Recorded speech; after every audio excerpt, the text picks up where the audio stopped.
вечер од Вашингтон. Ова е ТВ журналот Newsflash на гласот на Америка на македонски јазик, а јас сум Лилица Китановска. Руски представници велат дека во два бомбашки напади во московското метро загинале најмалку 35 лица. Со оваа вест ја започнуваме денешната емисија. Бројот на загинати се менува. Сега добиваме податок за 37 лица, а најмалку 65 биле повредени во преполните возови на подземната железница во Москва. Првата експлозија била на станицата Љубљанка во возина платформа во близина на седиштето на Руската федерална служба за безбедност. Втората експлозија се случила 40 на минути подоцна на станицата Парк на културата, при што загинале 14 лица. Рускиот председател Дмитрий Медведев на средба со директорот на Федералната служба за безбедност Александар Бортников, пренесувана на националната телевизија, изјави дека првичните докази сугерираат дека се работи за терористи поврзани со Северен Кавказ. За сега никој не ја презеде одговорноста за нападите, а председателот Барак Обама ги осуди, нарекувајќи ги подмолни акти.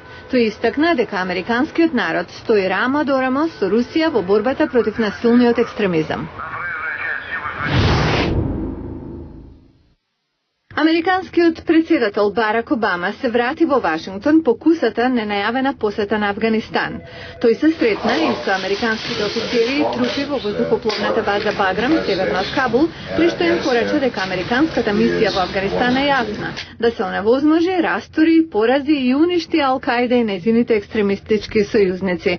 Обама го повика и својот афганистански колега Хамид Карзај да ги интензивира напорите за сузбивање на корупцијата и да ги подобри активностите на владата.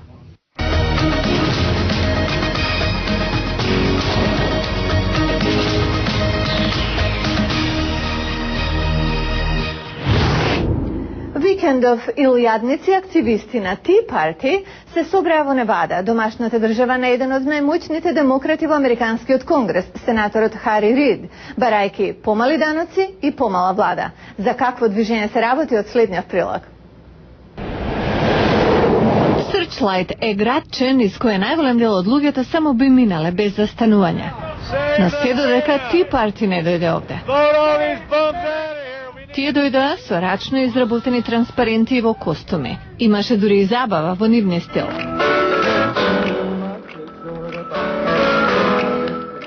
Следбениците на Tea Party не сакаат даноци, не сакаат голема влада и не го сакаат председателот Барак Обама.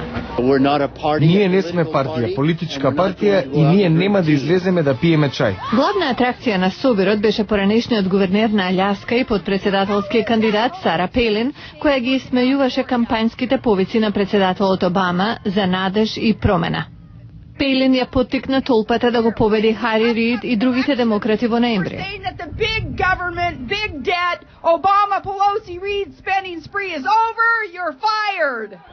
Собирот привлече поддржувачи од целата земја.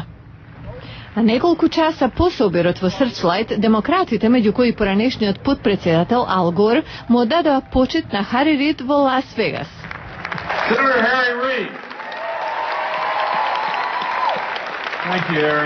Во обраќањето Рид не го спомена собирот во неговиот град, но Ал Гор зборуваше за Tea Party. Лутината не е платформа, делбата не е стратегија. Но Рид имаше поддржувачи во Срчлайт. Верли Дуинг е собственичка на тамошното касино. Не ми се допаѓа што дојдоа тука, во градот на сенаторот Рид и го нападнаа. Не е американски, тие се туѓенци, воопшто не го познаваат. Срчлайт некогаш бил рударски град. Но сега е далеко од тоа, со ова касино и други бизнеси. На Верли Дуинг некои гледаат како на остварување на американскиот сон.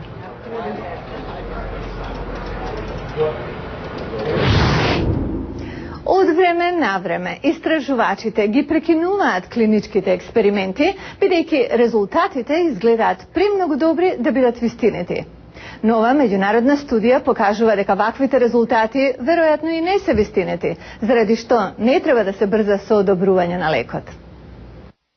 Кога истражувачите завршуваат клинички експеримент зашто резултатите се подобри отколку што очекувале, тоа возможува лекот да дојде на пазарот и пациентите да го добијат побрзо отколку ако експериментот бил изведен како што се планирало. Звучи добро, ама не секогаш.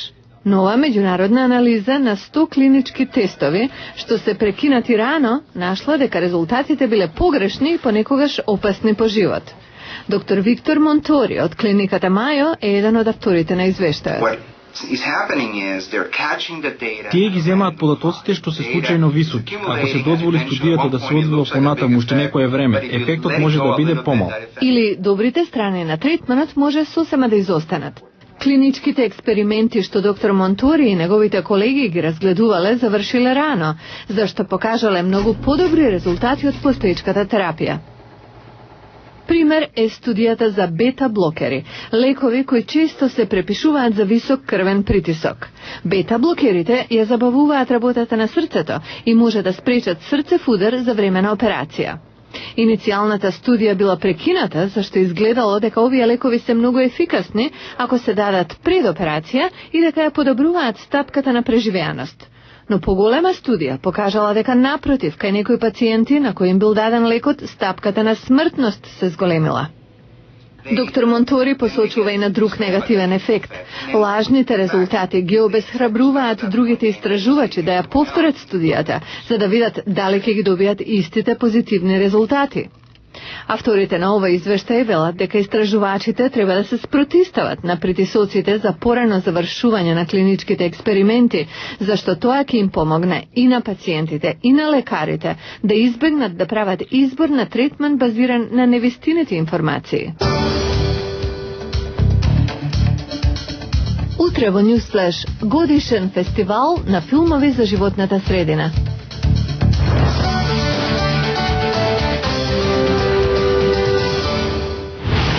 Ова беа вестите за денеска. Го гледавте Newsflash на Гласот на Америка на македонски јазик, а јас сум Лилица Китановска од студиото во Вашингтон.